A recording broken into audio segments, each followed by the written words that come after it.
Quero Ser John Malkovich não é apenas um filme estranho ou uma comédia surrealista, ele é um dos experimentos mais profundos já feitos sobre identidade, consciência e o desejo humano de escapar de si mesmo, e se você prestar atenção, vai perceber que a história não gira em torno de um portal mágico escondido em um prédio, mas sim de algo muito mais desconfortável. A ideia de que talvez você nunca tenha sido completamente você, e que aquilo que você chama de eu pode ser apenas uma construção que pode ser acessada, manipulada e até substituída. E se essa ideia parece exagerada no início, ela começa a fazer sentido no momento em que o filme revela a existência do portal, não como um evento isolado, mas como um padrão, algo que já existia antes de Craig chegar ali e que continuará existindo depois, porque aquele túnel não é apenas uma passagem física, ele é uma metáfora extremamente precisa de um fenômeno muito mais profundo, o de deslocamento da consciência.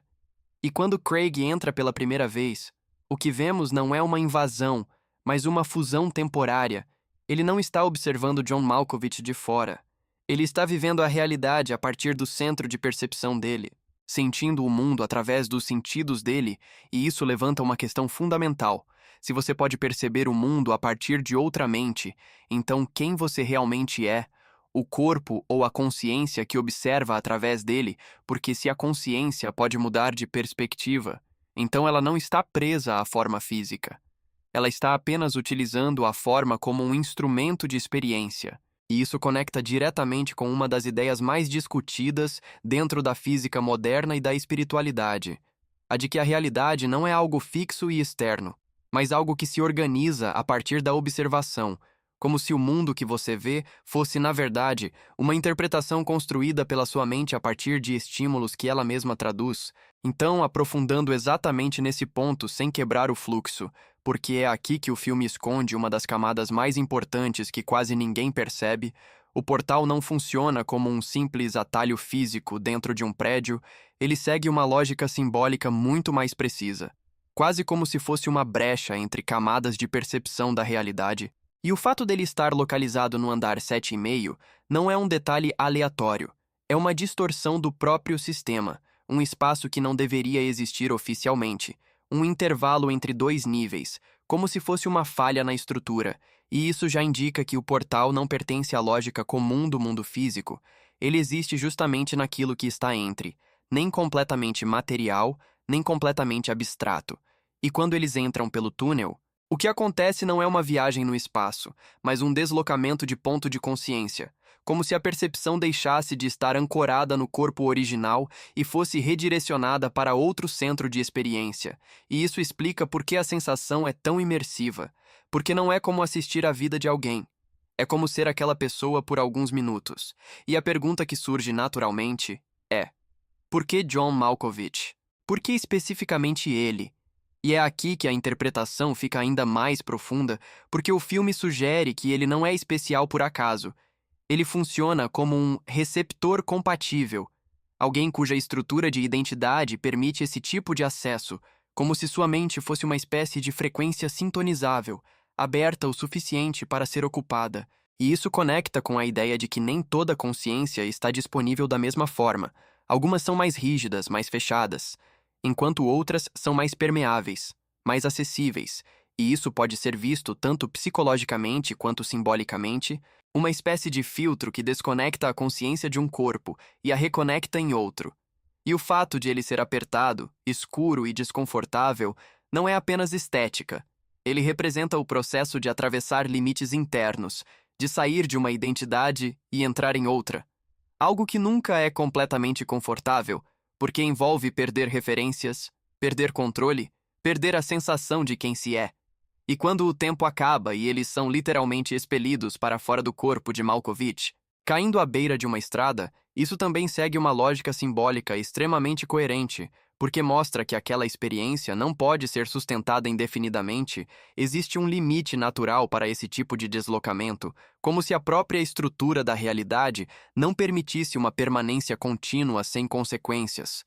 E o fato de sempre caírem no mesmo lugar indica que não é um evento aleatório, é um ponto de retorno fixo, como se a consciência tivesse um endereço original. para onde ela precisa voltar após a experiência, e isso se conecta com a ideia de que, por mais que você experimente outras perspectivas, você sempre retorna ao seu próprio ponto de origem, ao seu próprio centro de consciência. E essa expulsão abrupta também reforça algo importante, que a experiência dentro de outra mente nunca é completa, nunca é permanente. Ela é apenas uma janela temporária, um vislumbre, e talvez seja exatamente por isso que ela se torna tão viciante, porque oferece algo que parece expansão, mas que na verdade é apenas uma fuga momentânea. E isso explica por que o portal funciona em ciclos, por que existe um tempo limite, por que existe um ponto de entrada e um ponto de saída,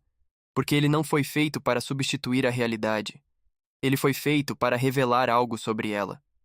E quando você junta todos esses elementos, o túnel, o tempo limitado, o retorno sempre no mesmo lugar, a escolha específica de Malkovich como hospedeiro, tudo começa a formar um padrão, uma estrutura que não é aleatória, mas também não é totalmente explicada, justamente porque o filme não quer que você veja aquilo como um fenômeno físico a ser decifrado, mas como um mecanismo de consciência a ser compreendido. E no momento em que você olha por esse ângulo, o portal deixa de ser um mistério sem resposta e passa a ser uma representação extremamente precisa de algo que acontece o tempo todo, de forma invisível, que é a forma como a consciência pode se identificar com diferentes perspectivas, diferentes papéis, diferentes realidades, como se estivesse constantemente entrando e saindo de versões de si mesma, e é exatamente quando essa dinâmica começa a ser explorada de forma mais prática que a história avança para a próxima camada, porque a partir do momento em que Craig percebe que aquilo pode ser utilizado,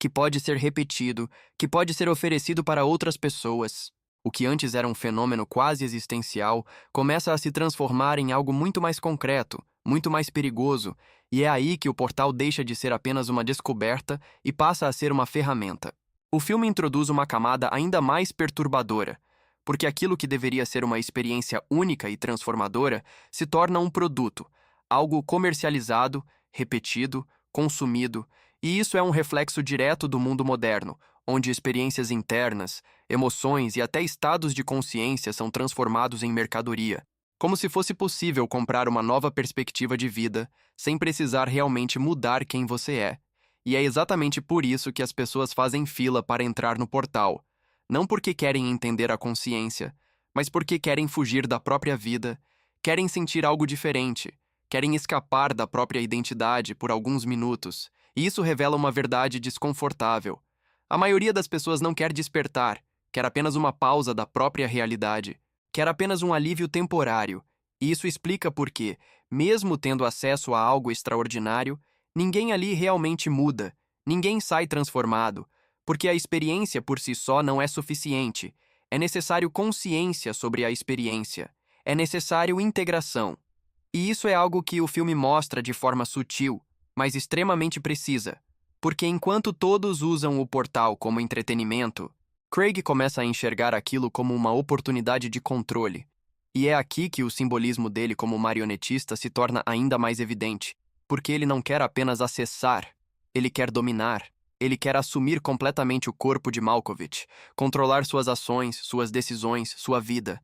E isso representa o ego em sua forma mais extrema, o desejo de poder absoluto sobre a realidade, o desejo de ser aquilo que se acredita ser melhor, mais importante, mais valorizado, e quando ele finalmente consegue fazer isso, quando ele assume o controle total, o que acontece não é liberdade, é aprisionamento, porque ao tentar ser outra pessoa, ele perde completamente qualquer conexão com quem ele era, e se torna dependente daquela nova identidade, como se agora ele não pudesse mais existir fora dela. E isso é exatamente o que acontece com muitas pessoas na vida real, que constroem personagens, imagens, versões de si mesmas baseadas em expectativas externas e acabam se perdendo dentro dessas construções, vivendo uma vida que não é autêntica, mas que precisa ser mantida a qualquer custo, porque abandonar essa identidade significaria enfrentar o vazio de não saber quem realmente se é.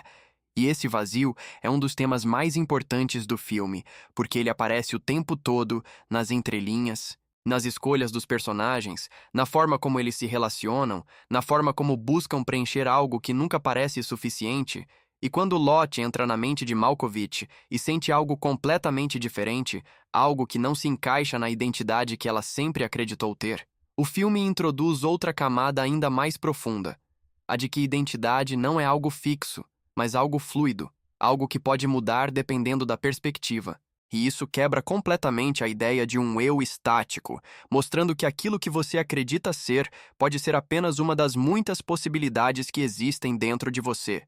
E isso se conecta com conceitos de expansão de consciência, onde o indivíduo deixa de se identificar com uma única versão de si mesmo e passa a perceber a si como algo muito maior, muito mais complexo, muito mais aberto. E isso pode ser libertador ou extremamente assustador, dependendo do nível de apego que se tem à própria identidade. Porque quanto mais você se identifica com uma versão específica de si, mais difícil se torna aceitar que essa versão não é definitiva. E é exatamente esse apego que mantém o sistema funcionando dentro do filme, porque as pessoas não estão presas apenas fisicamente, elas estão presas psicologicamente, emocionalmente, existencialmente, presas àquilo que acreditam ser, e isso cria um ciclo onde a consciência nunca realmente se expande, ela apenas se move dentro de limites pré-estabelecidos. E quando Lester revela que aquele portal faz parte de algo muito maior, que existem outras pessoas como ele, que já entenderam o funcionamento do sistema e aprenderam a utilizá-lo para prolongar a própria existência, o filme atinge um nível completamente novo de profundidade, porque deixa claro que aquilo não é um acidente, não é uma anomalia, é uma estrutura, um mecanismo que sempre esteve ali, esperando para ser descoberto. E isso levanta uma questão ainda mais perturbadora. Quantas outras estruturas invisíveis existem moldando a forma como a realidade funciona sem que a gente perceba? Quantos sistemas operam por trás daquilo que consideramos normal? E o mais importante, quem está realmente no controle? Porque quando você observa a forma como essas consciências mais antigas se comportam, você percebe que elas não estão interessadas em evolução, em crescimento, em despertar. Elas estão interessadas em continuidade, em permanecer, em não desaparecer, e isso revela um dos maiores medos do ser humano, o medo de deixar de existir, o medo de perder a própria identidade. E é esse medo que sustenta todo o sistema, porque enquanto houver apego à identidade, haverá necessidade de mantê-la, de protegê-la, de prolongá-la, e isso impede qualquer tipo de transformação real, porque transformar significa deixar algo para trás, significa abrir mão de uma versão antiga para permitir o surgimento de algo novo. E no final do filme,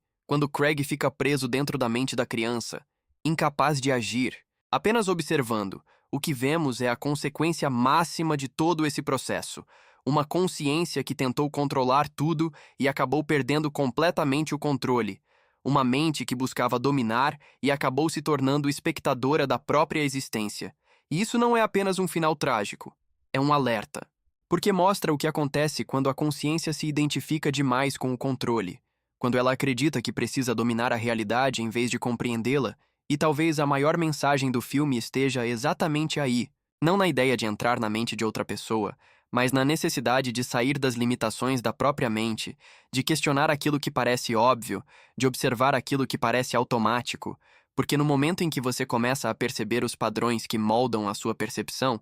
você começa a recuperar algo que sempre esteve ali, mas que nunca foi realmente utilizado, a capacidade de escolher, não apenas o que fazer, mas como perceber, como interpretar, como existir. E isso muda completamente a forma como a realidade se apresenta, porque a realidade deixa de ser algo que acontece com você e passa a ser algo que acontece através de você. E quando isso acontece, o portal deixa de ser necessário, porque você já não precisa escapar de si mesmo. Você finalmente começa a se entender.